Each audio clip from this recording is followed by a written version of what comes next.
बखरी विधानसभा चुनाव के प्रचार में चिराग पासवान ने हेलीकॉप्टर से सिसोनी हाई स्कूल के फील्ड में आया था। उसके साथ ही लोग भी आए थे, जो कि उसके कार्यकर्ता पुरजोर से नारा लगाए थे। बहुत सारे उसके चाहने वाले दर्शक, हजारों हजार भीड़ जुटे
हमारे वक्ता बोलने वाले राजा गठबंधन की सरकार इस बात से लड़ने का काम किया है। इस संदर्भ में मैं सुधार और प्रोग्राम नहीं चाहता। हमारे जो नेता सम्मानित आ रहे हैं वो विस्तार से बताएंगे और आगे 5 वर्षों के लिए राजा गठबंधन की जो घोषणाएं बिहार वासियों के लिए है, उनकी भलाई के लिए है, विकास के लिए है, इसका वोट जानकारी देंगे।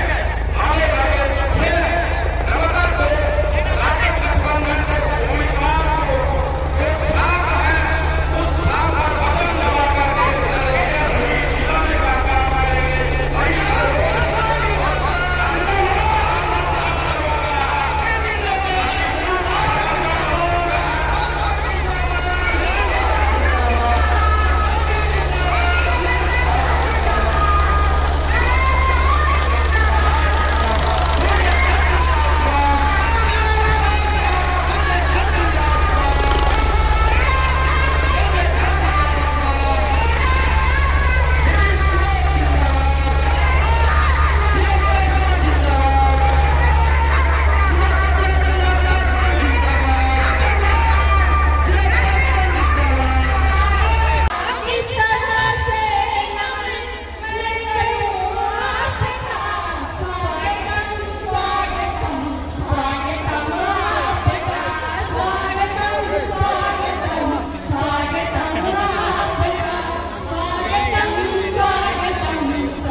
उधर से हाथ नहीं उठा है तो बहुत धन्यवाद।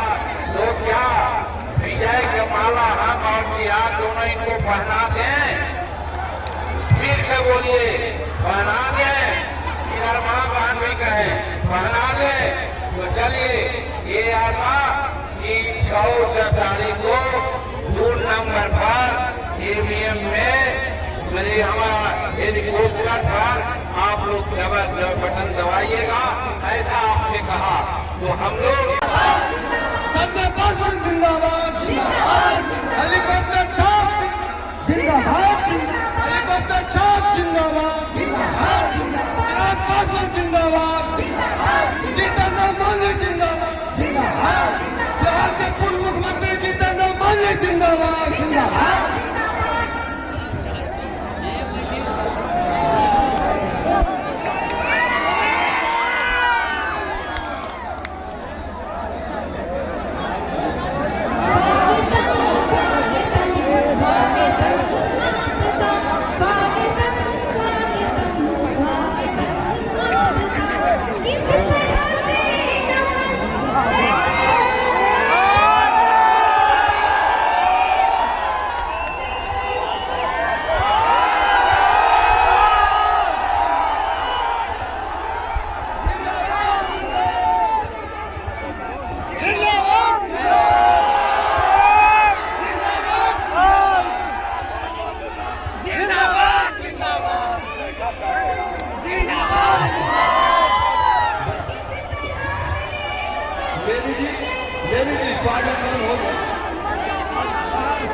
Thank you.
आप लोगों के बीच नहीं करूँगा। आप सब जानते हैं कि क्या परिस्थिति चल रही है। एनडीए हो और माता के घर जहाँ एनडीए पूरी एक जनता के साथ गरीब कल्याण की योजना तन पर उतार कर देश और बिहार को गरीबी रेखा से बाहर निकालने का कार्य कर रहा है। तो वही दूसरी तरफ महागठबंधन के साथ एक दूसरे को ही नीचा दिखाने में लगे हुए हैं। साथियों, जितना भी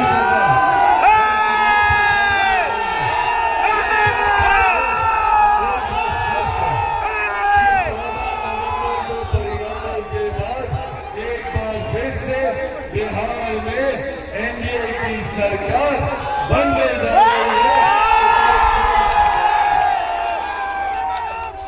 सरकार भी बन रही है, मजबूत सरकार बन रही है। अधिकांश विधानसभा से हमारे एनडीए प्रत्याशियों की भारी मतों से जीत सुनिश्चित है। और जैसे मैंने कहा कि मैं ये राजनीतिक चर्चा आप लोगों के बीच करने नहीं आया, मैं ये भी नहीं सरकारों ने कितनी योजनाएं चलाई, महिला इतनी भारी संख्या में है। शौचालय बनवाना हो आपके सम्मान के लिए, उज्ज्वला देना हो आपके स्वास्थ्य का ख्याल रखते हुए, या अब तो हमारी सरकार आपको उद्यमी बनाने की सोच रखती है। 10-10 हजार रुपए की राशि जो बाद में 2 लाख रुपए और उसमें दिए जाएंगे आपके व्यवसाय को स्थापित करने के लिए। कोई गरीब परिवार इलाज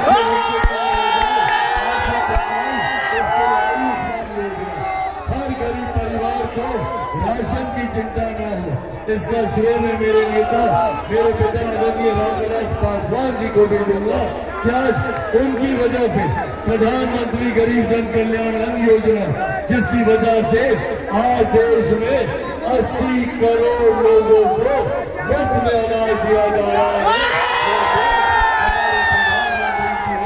मुख्यमंत्री नीतीश कुमार जी की है। इन तमाम चर्चाओं से अब जब एक बात है कि बिहार में एनडीए की सरकार बनने जा रही है, इसमें तो किसी को संदेह नहीं है। तो जब संदेह नहीं है तो इस एनडीए की सरकार में बखरी विधानसभा का प्रतिनिधित्व करने वाला नेता कौन होना चाहिए?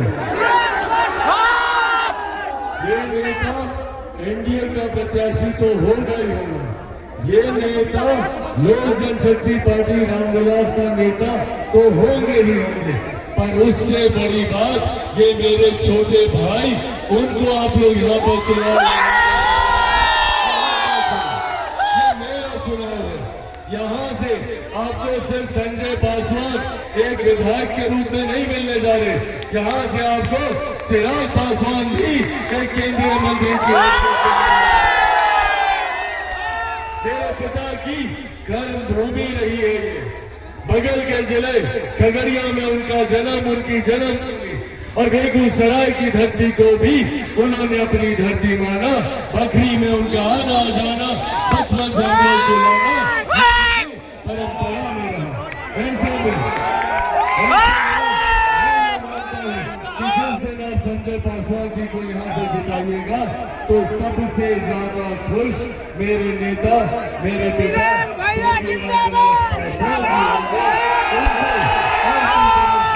ये सच्ची श्रद्धांजलि होगी। साथियों, आज बस इतनी बात आपसे कहूंगा कि ये लड़ाई मेरे पार्टी के किसी नेता, हमारे गठबंधन के किसी साथी की नहीं है, ये मेरी परिवार की बात है। मेरा अपना चुनाव है। चिराग पासवान का चुनाव समझकर आपको यहाँ से संजय पासवान जी को जिताना है। जिताइएगा ना, भारी मतों से जिताना है। आने वाले समय में गठबंधन और पार्टी इनको कई और बड़ी जिम्मेदारियां देगी। चुनाव के बाद इनको बड़ी जिम्मेदारी भी गठबंधन पार्टी सरकार की तरफ से दी जाएगी। इसीलिए जरूरी है भारी संख्या में, भारी मतों के साथ आप सब मिलकर मेरे भाई संजय पासवान जी को यहाँ से विजयी बनाइए। सब लोगों का आशीर्वाद है ना?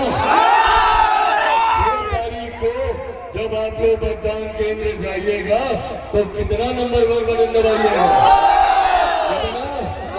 सबको पता है? 2 नंबर दिखाइए। 2 नंबर चाची पता है? 2 नंबर, हाँ 2 नंबर पर 2 नंबर विजय का भी निशान होता है।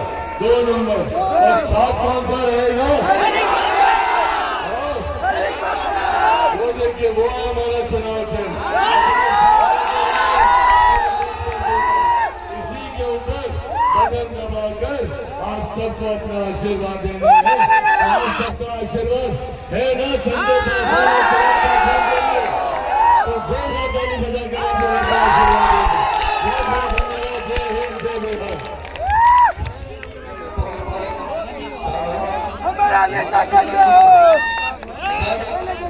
आप आए तो बहारों में खुशबू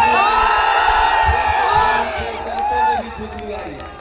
अब मैं चाहूंगा बिहार के पूरा हो गया है, 83 वर्ष में हम चल रहे हैं। तो बड़े भाई के नाते हमारा फर्ज बनता है कि अपने छोटे नौजवान साथियों को, माताओं बहनों को हम अपना कुछ सुझाव दें कि चुनाव के समय में क्या करना चाहिए। तो भाइयों बहनों, चुनाव के समय में 2-3 चीज देखने की बात होती है। सबसे पहले देखा जाता है कि आपका उम्मीदवार कौन है। तो मैं देख रहा हूँ, आप भी देख रहे हैं, संजय पासवान जी आपके युवा, होनहार और बहुत उत्साही आपके उम्मीदवार हैं। इनमें किसी प्रकार का कोई दाग या कलंक नहीं लगा है, हर तरह से टीचर है और ये हम 5 भाइयों का सम्मिलित उम्मीदवार है। और दूसरी बात, पार्टी देखी जाती है तो पार्टी में गठबंधन हमारा है।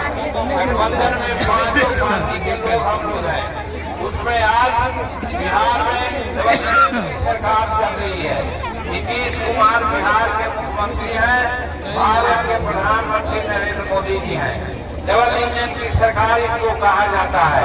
डबल इंजन के सरकार में बिहार का विकास बहुत आगे हो रहा है, बहुत बढ़िया से हो रहा है। इसलिए मैं कह रहा हूँ कि जब 1980 में हम विधायक बने थे और गांव में जाते थे तो बिजली 4 घंटा या 3 घंटा मिलती थी और किसान खेत में दौड़ पड़ते थे। जैसे ही खेत में पानी घुसता था, किसान भाग जाते थे, बिजली भाग जाती थी। और आज क्या है? आज है कि 85-100 मेगावाट बिजली मिलती है और 23 घंटा 24 घंटा बिजली मिलती है, जिसका कारण आज इंजन से किसान सिंचाई करते हैं। हद से हद आज सबके घर में मोबाइल है, सबके हाथ में मोबाइल है। मोबाइल चार्ज करने के लिए पहले इधर उधर जाते थे, बाजार में जाते थे, बूथ पर जाते थे। लेकिन आज बगल में बेड के नजदीक में स्विच रखे हुए हैं और जब चाहते हैं आप मोबाइल चार्ज करा देते हैं। हम बिहार के रहने वाले हैं, तार के पंखा से काम चलता था और आज सबके घर में पंखा है। बिजली का बटन दबाया और पंखा का आनंद लिया, चाहे सीलिंग पंखा का हो या टेबल पंखा का हो। उसी प्रकार से घर में फ्रिज है, घर में कूलर है और हर तरह का साधन, यहाँ तक कि खाना भी लोग बना रहे हैं बिजली से। तो ये फायदा है ना बिजली से, और ये फायदा किसने दिया? नीतीश कुमार जी ने दिया। तो बिजली के संदर्भ में आज तक 1980 से आज तक बोलते हैं हम, इतनी सुविधा कभी नहीं मिली थी। और दूसरी बात, सड़क की बात आप देखिए, सड़क आज जहाँ भी बिहार से जाइए तो ये हमारे नीतीश कुमार जी ने एक बात से कहा था, ये झारखंड में जो मिलता था विधवा पेंशन, बूढ़ा पेंशन और किसान पेंशन, वो 1500 रुपया मिलता था। हमारे यहाँ 200 रुपया मिलता था। हम मुख्यमंत्री हुए तो 400 रुपया कर दिया। इससे भी काम नहीं चलता था। नीतीश कुमार जी ने 1100 रुपया पेंशन कर दिया। इससे कितना फायदा लोगों को है ये आप समझ सकते हैं। ये नीतीश कुमार जी ने किया। उसके अलावा अभी सिराज जी ने कहा, आज 80 करोड़ लोगों को अनाज मिलता है मुफ्त में। उसमें बिहार में भी 8 करोड़ लोगों को मुफ्त में अनाज मिलता है और 5 लाख रुपया का कहीं भी आप जाइए इलाज कराइए, गैस सिलेंडर मिलता है। ये सारा काम नीतीश कुमार किए हैं। आज स्कूल देखिए, सब जगह स्कूल का भवन बना हुआ है। 1980 में पेड़ के तले मास्टर पढ़ाते थे लड़कों को, और आज स्कूल में पंखा है, बेंच है, डेस्क है, पोशाक है। ये सब काम नीतीश कुमार जी ने किया है, ये हम कहना चाहते हैं। और दूसरी बात, अस्पताल है, गरीबों को बहुत जवाब पड़ता था शहरों में, और शहरों में अस्पताल में जाते थे तो वहाँ बेड पर कुत्ता चाहे गधा बैठता था, आदमी को दवा नहीं मिलती थी। और आज हर अस्पताल में जाइएगा तो 1000 1500 लोग आते हैं और सबको दवा मिलती है। तो दवाई, पढ़ाई और उसके साथ साथ सड़क और बिजली, सारा इंतजाम नीतीश कुमार ने किया है। विकास आगे बढ़ रहा है। और जहाँ तक भारत का सवाल है, नरेंद्र मोदी जी हम लोग का विश्व के सबसे प्रिय नेता में माने जाते हैं। आज एक तरफ हो नीतीश को, हमारे नरेंद्र मोदी जी पुतिन से बात करते हैं, तो दूसरी तरफ हमारे जो अमेरिका के राष्ट्रपति हैं कौन सी नाम है, उनके साथ बात करते हैं। तीसरी तरफ हर देश के नेताओं से बात करते हैं, और संसार के लोग चाहता है कि भारत का क्या इशारा है। ऐसा नेता हमारा नरेंद्र भाई मोदी जी है। और अभी हाल में मैं कहना चाहता हूँ कि हाल में पाकिस्तान ने हम पर एक जुर्रत किया, हमारे 26 बेटियों का, बहनों का और हमारी माताओं का मांग का सिंदूर उसने खो दिया। और यही मधुबनी में नरेंद्र मोदी जी ने आगे कहा था, ये आतंकवादी तुम ऐसा काम किया है, तुमको हम घर में घुस के मारेंगे। और आपने देखा ऑपरेशन सिंदूर हुआ, ऑपरेशन सिंदूर होकर के आज वहाँ के सभी आतंकवादी अड्डों को नाश कर दिया गया है। यानी सिंदूर का बदला हमारा नरेंद्र मोदी जी ने ले लिया है, इसीलिए इसको ऑपरेशन सिंदूर कहा जाता है। और हमारा नरेंद्र मोदी जी भारत को आज आर्थिक दृष्टिकोण से जापान को पछाड़ करके चौथा राज्य बना दिया है।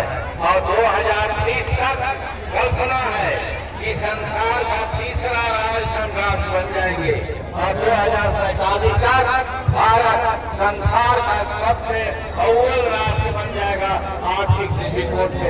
ऐसा नेता हमारे पास है। तो एक तरफ नीतीश कुमार है, दूसरे तरफ नरेंद्र मोदी जी हैं। जबरदस्त की सरकार है। नरेंद्र मोदी जी की कल्पना पूर्वोदय की है। मतलब अभी तक कांग्रेस वालों ने पूरब के राज्यों को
सिसौनी ग्राम